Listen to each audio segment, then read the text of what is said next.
அணி திரள்வோம் இறை மக்களே, அன்பில் வாழ்வோம் ஓர் குலமாய். அனைத்தும் அழைத்து அழைத்து காக்கும் அன்பு தெய்வம் அழைக்கின்றார். அனைத்துலகோரே கடவுளை போற்றி ஆர்ப்பரியுங்கள், அவரது பெயருக்கு இசைப்பாடுவீர், அவரது புகழை மாட்சிப்படுத்துங்கள். அல்லேலூயா. தந்தை மகன் தூய ஆவியாரின் பெயராலே நம் ஆண்டவராகிய இயேசு கிறிஸ்துவின் அருளும் கடவுளின் அன்பும் தூய ஆவியாரின் நட்புறவும் உங்கள் அனைவரோடும் இருப்பதாக.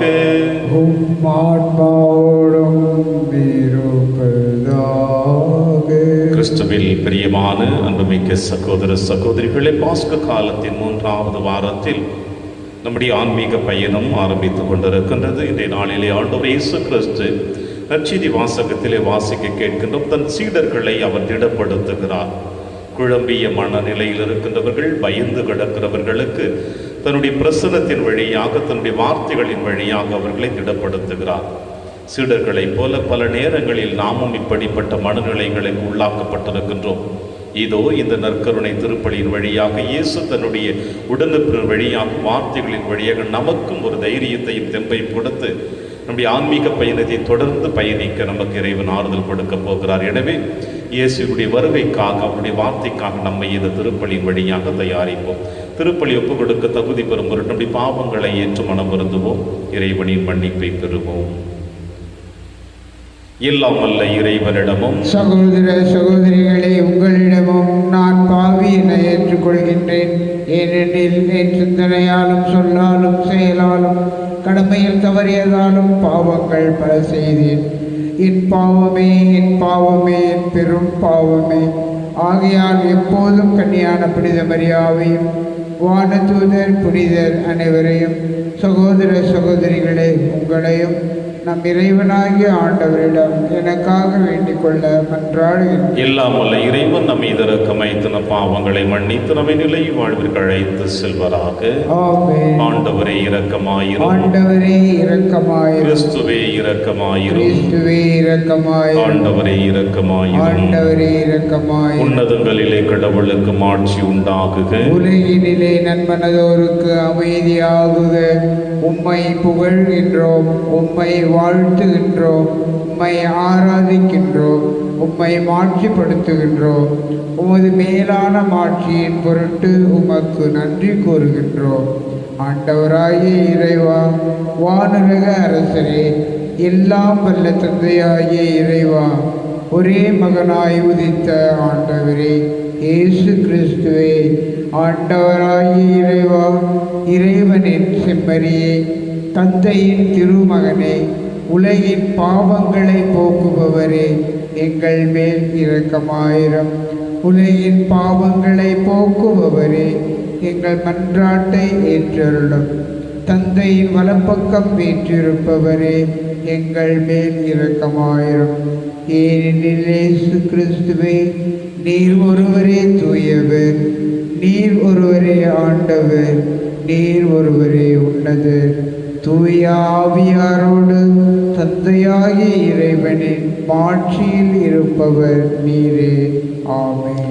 மன்றாடுவோமாக. இறைவா, புதுப்பிக்க பெற்ற இளமை உணர்வுடன் மக்கள் என்று மக்களிப்பார்களாக. அதனாலும் சொந்த மக்கள் என்ற ஆட்சியை மீண்டும் பெற்றுள்ள நாங்கள் உயிர்ப்பின் நாளுக்கு பேரின்பத்துடன் உறுதியான எதிர்நோக்குடன் காத்திருக்க செய்வீராக. உம்மோடும் தூயாவியாரின் ஒன்றைப்பில் இறைவனாய் என்றென்றும் வாழ்ந்து ஆட்சி செய்கிற எங்கள் ஆண்டவர் இயேசு கிறிஸ்து வழியாக உம்மை மன்றாடுகின்றோம்.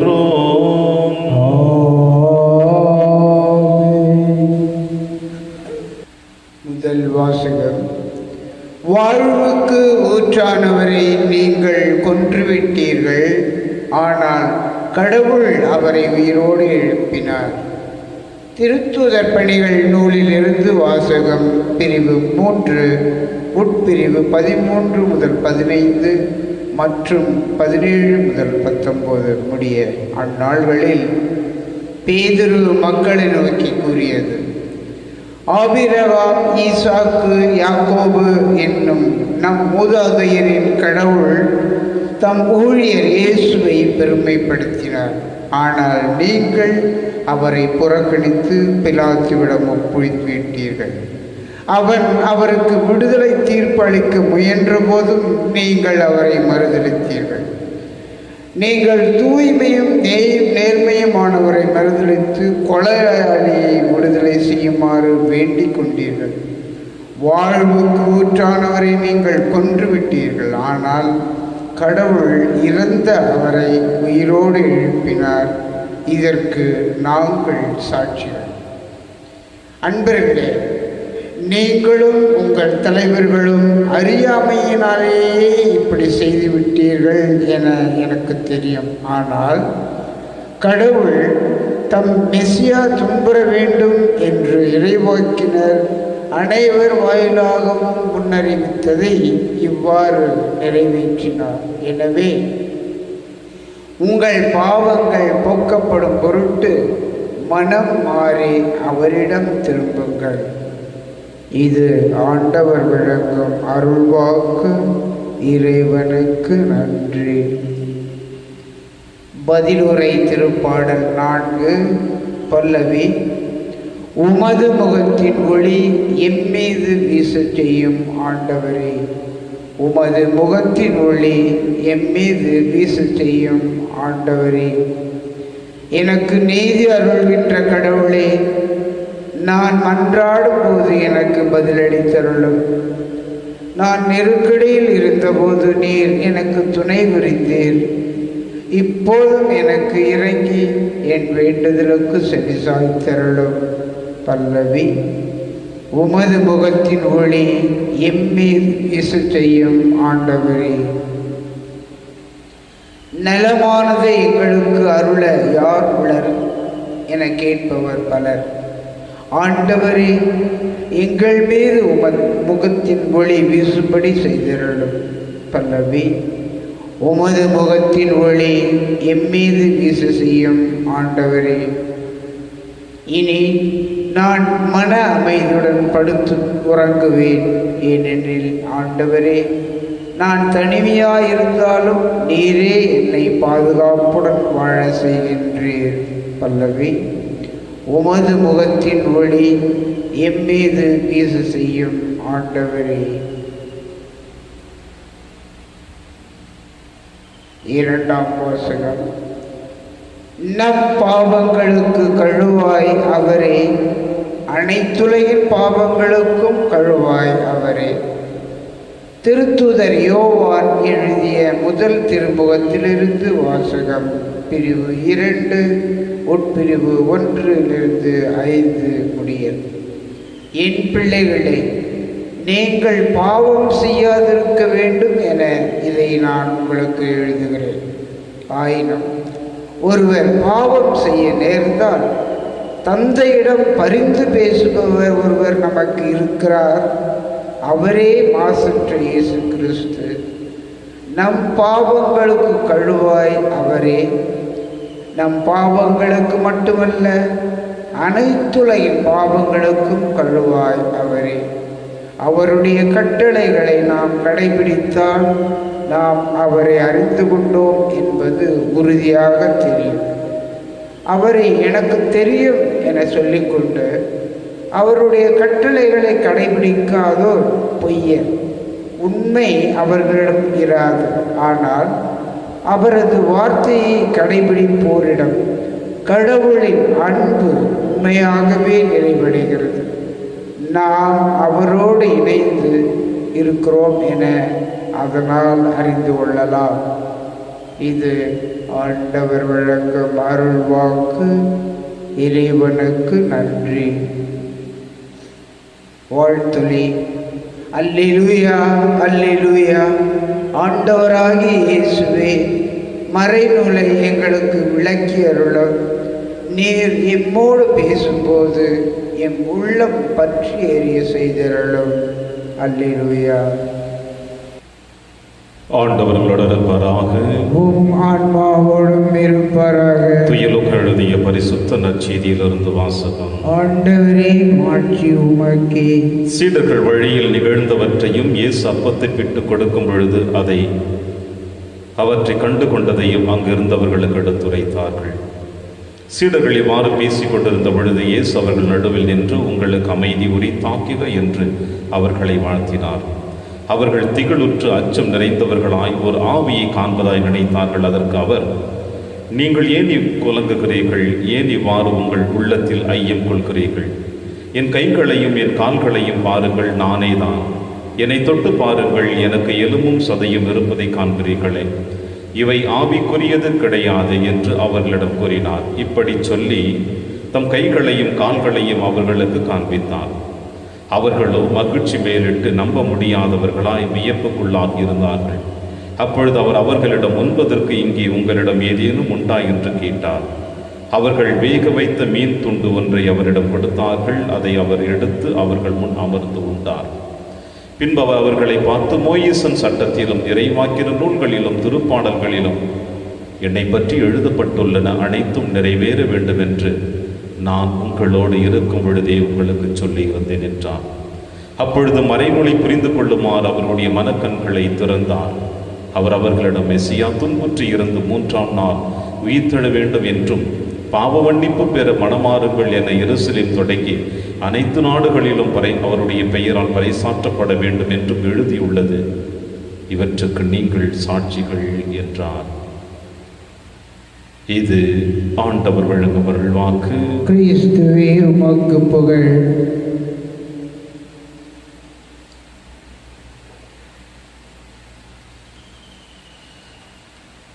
உங்களுக்கு அமைதி உரித்தாகுக.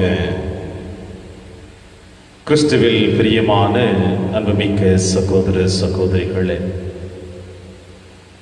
அமைதி வார்த்தை ஒன்றே எத்தனையோ மனிதர்களை வாழ வைத்துக் கொண்டிருக்கிறது. அமைதி வேண்டாம் என்று எந்த ஒரு மனிதனும் சொல்லிவிட முடியாது. இயற்கையிலிருந்து கூட மனிதன் அமைதியை எதிர்பார்க்கின்றான். ஒவ்வொரு மனிதனுடைய உள்ளத்தின் ஆழத்தில் கூட ஒரு அமைதியை எதிர்பார்த்து கொண்டிருக்கின்றான். ஒரு நிம்மதியான இடம், அமைதியான இடம் எங்கு கிடைக்கும் என்று அலைந்து தெரிந்து கொண்டிருக்கின்றோம் இன்றைய காலகட்டங்களிலே. இந்த அமைதியை யார் தொலைத்தது? இந்த உலகத்தில் அமைதி இழந்ததன் காரணம் என்ன? ஒரு மனிதன் தனிமையில் அமைதி இழந்து விட்டேன் என்று கலக்கத்தோடு கண்ணீரோடு அமர்ந்திருக்கிறான் என்றால் அந்த மனிதனுடைய அமைதியை இழந்ததன் காரணம் என்ன? அதற்கு யார் பொறுப்பு? இவை அனைத்தையும் நாம் அலசி ஆராய்ந்து பார்த்தோம் என்றால் நீங்களும் நானும் தான் அதற்கு பொறுப்பு. இயற்கை இழந்த அமைதிக்கு நாம் தான் காரணம், நம் முன்னோர்கள் காரணம். என்னுடைய தனிப்பட்ட வாழ்க்கையிலே ஒரு அமைதி இழந்திருக்கிறேன் என்றால் அதற்கு நானும் காரணமாகத்தான் இருப்பேன். இவை அனைத்தும் ஒரு விதத்தில் பயத்தின் வழியாக அமைதியை இழந்திருக்க கூடும், அல்லது சுயநலத்தின் வழியாக அமைதியை இழந்திருக்கக்கூடும். பிரியமான தேவ பிள்ளைகளை, இன்றைய நற்செய்தி வாசகம், இன்றைய திருவழிபாடு பயத்தின் வழியாக அமைதியை இழந்த சீடர்களை இயேசு சந்திக்கிறார். அவர்களை சந்தித்து உங்களுக்கு அமைதி உரித்தாக்குக என்று சொல்லுகிறார். இதற்கு முன்னதாக காணப்படுகின்ற இறை வார்த்தைகளை நாம் நுணுக்கமாக கவனித்திருந்தோம் என்றால், சீடர்கள் வழியில் நிகழ்ந்தவற்றையும் அப்பம் பிட்டு கொடுப்பதை பற்றியும் கண்டுணர்ந்ததை கொண்டு பார்த்ததையும் இருந்தவர்களுக்கு எடுத்துரைத்தார்கள். ஆனால் அவர்கள் அதை நம்பவில்லை. பயம் ஆட்கொண்டிருந்தது. தங்களுடைய உயிரை பாதுகாத்துக் கொள்ள வேண்டும் என்ற எண்ணங்கள் அவர்களுக்கு இருந்தது. எனவேதான் இயேசு அவர்கள் மத்தியிலே வந்து நின்று உங்களுக்கு அமைதி உரித்தாகுக. இந்த அமைதியை உலகம் தராது, இந்த அமைதியை உறவுகள் தராது. இந்த அமைதியை நீங்கள் கூட அடுத்தவர்களுக்கு தரவில்லை இன்று வரை. எனவே நான் உங்களுக்கு அமைதி கொடுக்கிறேன் என்று இயேசு அமைதி உரித்தாக்குக என்று சொன்னார். அந்த அமைதி வார்த்தையை கூட உள்வாங்குவதற்கும் அதை அனுபவிப்பதற்கும் கூட அவர்களுக்கு ஒரு தயக்கம் இருந்ததை கூட இந்த நற்செய்தி வாசகம் சொல்லுகிறது. ஒருவேளை அவர் அசுத்த ஆவியாக பூதமாக இருக்கலாம் என்று பயம் இருந்தது. திகிலுற்றவர்களாக அச்சம் நிறைந்தவர்களாக காணப்பட்டார்கள். ஆவிகளுக்கு கைகளும் இல்லை, கால்களும் இல்லை, எலும்பும் இல்லை, சதையும் இல்லை. இதோ ஆணிகளால் துளைக்கப்பட்ட கரங்கள், கால்கள், உண்பதற்கு ஏதாவது இருக்கிறதா என்று கேட்டு அவர்கள் மத்தியிலே அமர்ந்து வேக வைத்த மீன் துண்டை எடுத்து இயேசு உண்டு காட்டினார். அவருடைய பிரசன்னத்தை வெளிப்படுத்துகிறார். பிரியமான சகோதர சகோதரிகளே, நம்முடைய அன்றாட வாழ்க்கையிலே நாம் அனுபவித்த ஒரு உண்மை, பல நேரங்களிலே அதை நாம் மறந்திருப்போம். இன்பத்தில் பங்கு போடக்கூடிய நண்பர்கள், உறவுகள் நம் துன்பத்தில் பங்கு போட மறுத்து விடுவார்கள். நம்மிடம் செல்வங்கள் இருக்கின்ற பொழுது நம்மோடு மகிழ்ச்சியாக இருக்கிறவர்கள் நம் செல்வாக்குகள் அழிந்த பிறகு நம்மை விட்டு விலகி ஓடுவார்கள். ஊதாரி மைந்தனுடைய ஊமையிலேயே அற்புதமாக சொல்லிவிட்டார் நமக்கு. மனிதனுடைய யதார்த்த குணநலன்கள் அதுதான். 3 ஆண்டுகள் இந்த மண்ணுலகிலே இயேசு பணியாற்றுகின்ற பொழுது அவருக்கு கிடைத்த செல்வாக்கு, மரியாதை அனைத்தையுமே சீடர்கள் அனுபவித்தார்கள் மகிழ்ச்சியோடு. ஆனால் எப்பொழுது அவர் கைது செய்யப்பட்டாரோ, கற்றூணில் கட்டி அடிக்கப்பட்டாரோ, சிலுவை சுமக்கப்பட்டாரோ, அப்பொழுதே இயேசுவின் சீடர்கள் அவரை விட்டு ஓட ஆரம்பித்தார்கள். இன்பத்தில் மகிழ்ந்தவர்கள் துன்பத்தில் அவரோடு மகிழவில்லை, அவரோடு இணைந்து வாழவில்லை. மறுதளித்தார் பேதுரு, யூதாசு காட்டி கொடுத்தார், மற்றவர்கள் உயிருக்கு பயந்து ஓடினார்கள். ஒரே ஒரு சீடன் மட்டும்தான் இறுதி வரை இருந்தான், அது யோவான். அம்மா, இதோ உன் மகன், இதோ உன் தாய். துன்பத்தில் பங்கு பெற்ற அந்த சீடனுக்கு மட்டும்தான் கிடைத்த ஒரு பெரிய ஆசீர்வாதம். தாய் என்கின்ற, மகன் என்கின்ற உறவுகள் கொடுக்கப்பட்டது. ஆனால் ஆண்டவர் இயேசு கிறிஸ்து தன்னுடைய பணி வாழ்வில் அற்புதமாக வெளிப்படுத்தி இருக்கிறார். 3 முறை தன்னுடைய பாடுகளின் மரணத்தை சொல்லி இருக்கிறார். எதற்காக இந்த மண்ணுலகிற்கு வந்தேன் என்பதை வெளிப்படுத்தியவர், இப்படிப்பட்ட துன்ப துயரங்களில் இருந்துதான் நீங்கள் அடுத்தவர்களுக்கு அமைதியை கொடுக்க முடியும் என்று சொல்லுகிறார். எனவே எல்லாவற்றையும் முடித்துவிட்டு இறுதியினுடைய வார்த்தையிலே ஆண்டவர் இயேசு கிறிஸ்து சொல்லுவார், மெசியா துன்புற்று இறந்து 3ஆம் நாள் உயிர்த்தெழ வேண்டும் என்றும், பாவ மன்னிப்பு பேரை மனம் மாறுங்கள் என எருசலேம் தொடங்கி அனைத்து நாடுகளிலும் அவருடைய பெயரால் பறைசாற்றப்பட வேண்டும் என்றும் எழுதியுள்ளது. அதற்கு நீங்களே சாட்சிகள், நீங்கள் தான் அதை செய்ய வேண்டும் என்று சொன்னார். பிரியமான சகோதர சகோதரிகளே, பாஸ்கு காலத்தில் 3வது வாரத்தில் வாழ்ந்து கொண்டிருக்கிற நாம் நம்முடைய வாழ்க்கையிலும் ஏதாவது ஒரு காரணத்திற்காக பயந்து ஒளிந்து வாழ்ந்து கொண்டிருக்கின்றோம். அந்த பயம் நம்மை விட்டு விலக வேண்டும். திகிலுற்ற வாழ்க்கை முழுவதுமாக நம்மை விட்டு அகன்று செல்ல வேண்டும். அதற்கு அடிப்படை காரணம், இயேசு நமக்குள் வந்து தங்க வேண்டும். நாம் இயேசுவுக்குள் நம்மை அர்ப்பணிக்க வேண்டும். அப்பொழுதுதான் சீடர்களுக்கு இயேசு சொன்னது போல, உங்களுக்கு அமைதி உரித்தாங்க என்று சொன்னது போல, நமக்கும் இயேசு சொல்லுவார், அந்த அமைதியை எடுத்துக்கொள்ளுவோம், பிறருக்கு சாட்சியாக வாழுவோம். அந்த சாட்சிய வாழ்வு வர இருக்கின்ற சமுதாயத்திற்கு நாமும் ஒரு வழிகாட்டிகளாக இருக்கிறோம் என்பதற்கு ஒரு அடிப்படை காரணமாக இந்த திருப்பலி நேரத்தில் இயேசுவிடம் ஜெபிப்போம். இயேசு உங்களையும் என்னையும் நிறைவாக ஆசீர்வதிப்பார். ஆமென். ஒரே கடவுளை நம்புகின்றேன். விண்ணகமும் மன்னகம் காண்பவை காணாதவை யாவும் படைத்த எல்லாம் வல்ல தந்தை அவரே, கடவுளின் ஒரே மகனாய் உதித்த ஒரே ஆண்டவர் இயேசு கிறிஸ்துவை நம்புகின்றேன். இவர் காலங்களுக்கெல்லாம் முன்பே தந்தையிடமிருந்து பிறந்தார். கடவுளினின்று கடவுளாக, ஒளியினின்று ஒளியாக, உண்மை கடவுளினின்று உண்மை கடவுளாக உதித்தவர். இவர் உதித்தவர், உண்டாக்கப்பட்டவர் அல்லர். தந்தையோடு ஒரே பொருளானவர். இவர் வழியாகவே யாவும் படைக்கப்பட்டன. மனிதர் நமக்காகவும் நம் மீட்புக்காகவும் விண்ணகமிருந்து இறங்கினார். தூய ஆவியால் கன்னி மரியாவிடம் உடலெடுத்து மனிதரானார். மேலும் நமக்காக பஞ்சய பிலாத்தின் அதிகாரத்தில் சிலுவையில் அறையப்பட்டு பாடுபட்டு இறந்து அடக்கம் செய்யப்பட்டார். மறைநூல்களின்படி 3ஆம் நாள் உயிர்த்து எழுந்தார். விண்ணகத்துக்கு எழுந்தருளி எல்லாம் வல்ல தந்தையின் வலப்பக்கம் வீற்றிருக்கின்றார்.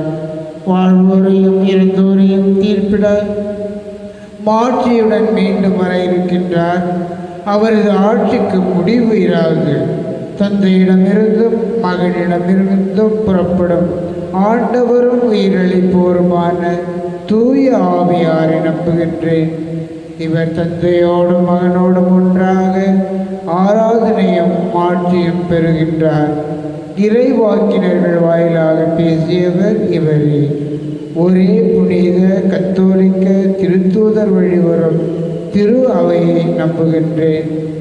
பாவ மன்னிப்புக்கான ஒரே திருமுழுக்கை ஏற்றுக்கொள்கின்றேன்.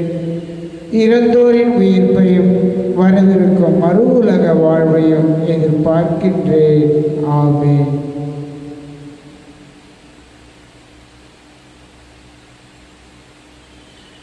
ஆண்டவரை அனைத்துலக நிறைவானீர் வாழ்த்த பெறுவதாக. ஏனெனில் வல்லமையிலிருந்து நாங்கள் அப்பத்தை பெற்றுள்ளோம். நிலத்தின் விளைவு மனித உழைப்பின் பயணமானது அப்பத்தை வகுப்பு கொடுக்கின்றோம். இது எங்களுக்கு வாழ்வழிக்கும் அப்பமாக மாறும். இறைவன் என்றென்றும் வாழ்த்த பெறுவாராக.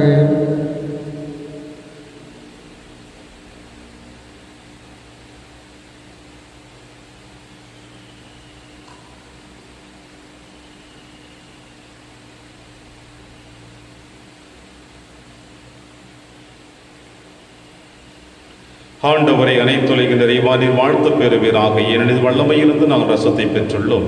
திராட்சை செடியும் மனித உழைப்பின் பயணமான ரசத்தை வகுப்பு கொடுக்கின்றோம். இது எங்கள் ஆன்மீக பானமாக மாறும். இறைவன் என்றென்றும் வாழ்த்த பெறுவாராக.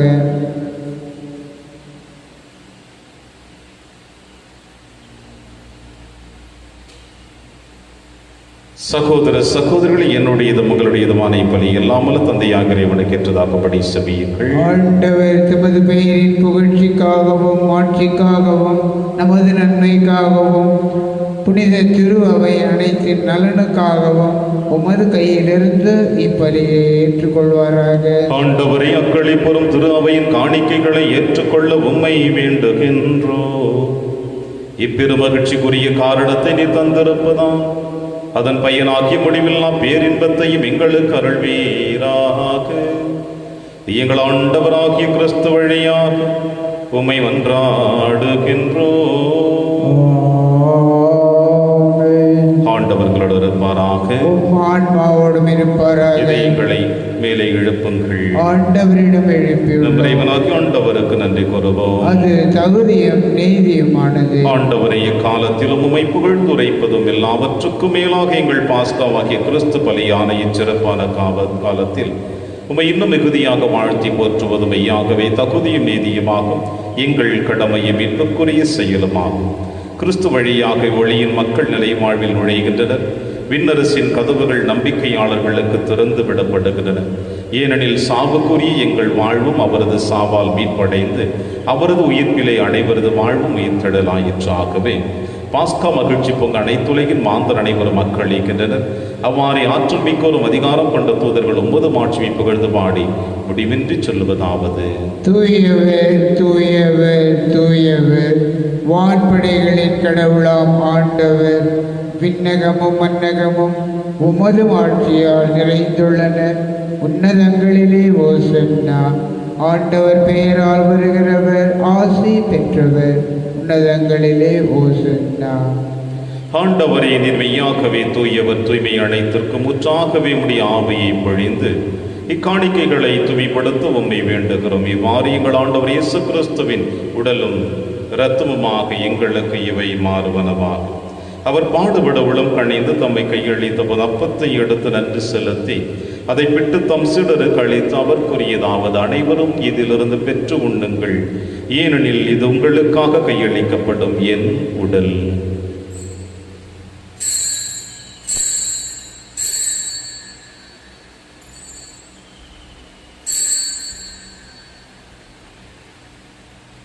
அவ்வண்ணமே இரவு விருந்தை அருந்திய பின் கிண்ணத்தையும் எடுத்து மீண்டும் நன்றி கூறி தம் சீடர்களுக்கு அளித்து அவர் கூறியதாவது: அனைவரும் இதிலிருந்து பெற்று பருகுங்கள், ஏனெனில் இது புதிய நிலையான உடன்படிக்கைக்குரிய இரத்தத்தின் கிண்ணம்.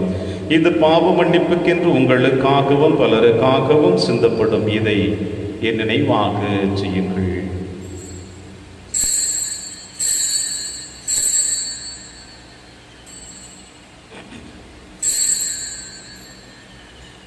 நம்பிக்கையின் மறைபொருள். ஆண்டவரே, நீர் வருமளவும் உமது இறப்பினை அறிக்கையிடுகின்றோம், உமது உயிர்ப்பினையும் எடுத்துரைக்கின்றோம். ஆகவே ஆண்டவரே, நாங்கள் கிறிஸ்துவின் இறப்பினையும் உயிர்ப்பினையும் நினைவு கூர்ந்து வாழ்வதரும் அப்பத்தையும் மீட்பளிக்கும் கிண்ணத்தையும் ஒப்புக் கொடுக்கின்றோம். திருமண் நமக்கு ஒழியும் புரிய தகுந்தவர்களினை எங்களை ஏற்றுக்கொண்டீர்.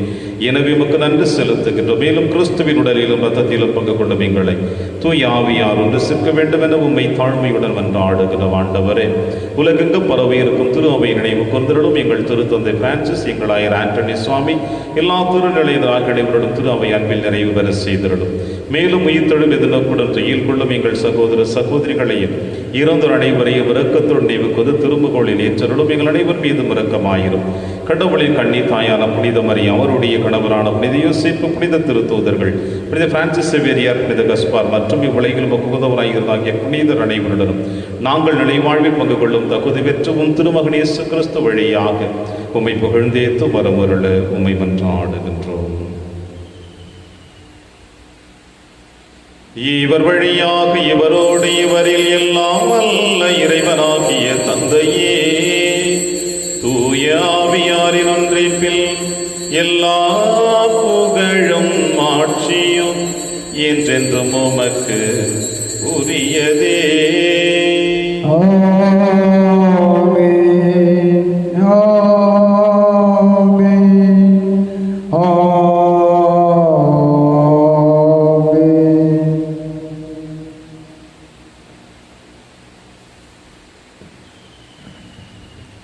மீட்பரின் கட்டளையால் கற்பிக்கப்பட்டு இறை படிப்பினையால் பயிற்சி பெற்ற நாம் அனைவரும் துணிந்து செல்வோம். விண்ணுலகில் இருக்கிற எங்கள் தந்தையே, உமது பெயர் தூயது என போற்ற பெறுக. உமது ஆட்சி வருக. உமது திருவுளம் விண்ணுலகில் நிறைவேறுவது போல மண்ணுலகிலும் நிறைவேறுக. எங்கள் அன்றாட உணவை இன்று எங்களுக்கு தாரும். எங்களுக்கு எதிராக குற்றம் செய்வோரை நாங்கள் மன்னிப்பது போல எங்கள் குற்றங்களை மன்னியும். எங்களை சோதனைக்கு உட்படுத்தாதேயும், தீமையிலிருந்து எங்களை விடுவித்தருளும். ஆண்டவரே, தீமை அனைத்திலும் இருந்து எங்களை விடுவித்து எங்கள் வாழ்நாளில் அமைதியை கனிவுடன் அருளும் இவற்றாடுகிறோம். உமது இரக்கத்தின் உதவியால் நாங்கள் பாவத்திலிருந்து எப்பொழுதும் விடுதலை பெற்று யாதொரு கலக்கமும் என்று நலமாயிருப்போமாக. நாங்கள் எதிர்நோக்கி இருக்கும் பேரின்பத்திற்காகவும் மீட்பனாகிய இயேசு கிறிஸ்து வருகைக்காகவும் காத்திருக்கின்றோம். ஆட்சியும் வல்லமையும் ஆட்சியும் என்றென்றும் உமதே. ஆண்டவர் இயேசு கிறிஸ்துவை அமைதியை உங்களுக்கு விட்டுச் செல்கிறேன், அமைதியை உங்களுக்கு அளிக்கிறேன் என்று உம் திருத்துதர்களுக்கு மொழிந்தீர். எங்கள் பாவங்களை பாராமல் திரு அவையின் நம்பிக்கையை கண்ணோக்கி உமது திருவுளத்திற்கு ஏற்பதற்கு அமைதியை மற்றும் அளித்தொள்வீராக என்று வாழ்ந்து ஆட்சி செய்கின்றவர் நீரே. ஆண்டவருடைய அமைதி உங்கள் அனைவரோடும் என்றும் இருப்பதாக. ஒருவருக்கொருவர் உறவின் வாழ்த்தை அறிவித்து மகிழ்வோம். சமாதானம். உலகின் பாவங்களை போக்கும் இறைவனின் செம்மறியே, எங்கள் மேல் இரக்கமாயிரும். உலகின் பாவங்களை போக்கும் இறைவனின் செம்மறியே, எங்கள் மேல் இரக்கமாயிரும். உலகின் பாவங்களை போக்கும் இறைவனின் செம்மறியே, எங்களுக்கு அமைதியை அளித்தருளும். இதோ இறைவனின் செம்மறி, இவரே நம் அனைவரின் பாவங்களையும் போக்குகின்றவர். செம்மறியின் விருந்திற்கு அழைக்கப்பெற்ற நம் அனைவரும் பேறு பெற்றோர். ஆண்டவரே, நீர் என் இல்லத்தில் எழுந்தருள நான் தகுதியற்றவன். ஆனால் ஒரு வார்த்தை மட்டும் சொல்லி அருளும், எனது ஆன்மா நலம் அடையும். கிறிஸ்துவின் திருவுடலும் திருத்தும் காத்து நமக்கு நிலையான வாழ்வளிப்பதாக. ஆமென்.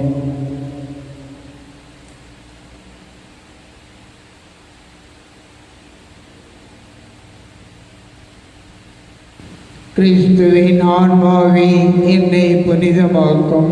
கிறிஸ்துவின் திருவுடலே என்னை மீட்டருளும். கிறிஸ்துவின் திரு இரத்தமே எனக்கு எழுச்சியூட்டும். கிறிஸ்துவின் விழாவின் தண்ணீரே என்னை கழுவிடுமே. கிறிஸ்துவின் பாடுகளே என்னை தேற்றிடுமே. ஓ நல்ல இயேசுவே, எனக்கு செவிசாயும். உம் திருக்காயங்களுள் என்னை மறைத்தருளும். உம்மிடமிருந்து என்னை பிரிய விடாதேயும். தீய பகைவரிடமிருந்து என்னை காத்தருளும். எனது இறப்பின் வேளையில் என்னை அழைத்தருளும். உம்மிடம் வர எனக்கு கட்டளையிட்டருளும். புனிதர்களோடு எக்காலமும் உம்மை புகழ செய்யும். ஆமென். கிறிஸ்து பாடுபட்டு இருந்தோரிடமிருந்து 3ஆம் நாள் உயிர்த்தெழ வேண்டும். அவருடைய பெயரால் மனம் திரும்புதலும் பாவ மன்னிப்பும் அனைத்து நாடுகளிலும் பறைசாற்றப்பட வேண்டும். அல்லேலூயா. நன்றி கூறி மன்றாடுவோமாக. ஆண்டவரே, நிலையான மறை நிகழ்வுகளால் நீர் புதுப்பிக்க திருவிழமான மக்களை கனிவுடன் கண்ணோக்கியருள உம்மை வேண்டுகின்றோம். அதனால் நாங்கள் மாட்சிக்குரிய உடலின் அழிவற்ற உயிர்த்தெழுதலுக்கு வந்து சேர அருள்வீராக. எங்கள் ஆண்டவராகிய கிறிஸ்து வழியாக உம்மை மன்றாடுகின்றோம். ஆமென். ஆண்டவர் உங்களோடு இருப்பாராக. உம்மான்மாவோடும் இருப்பாராக. எல்லாம் வல்ல இறைவன் தந்தை, மகன், தூயாவியார் உங்கள் அனைவரையும் நிறைவாக ஆசீர்வதிப்பாராக. சென்று வாழுங்கள். திருப்பலி நிறைவேறிற்று. இறைவன்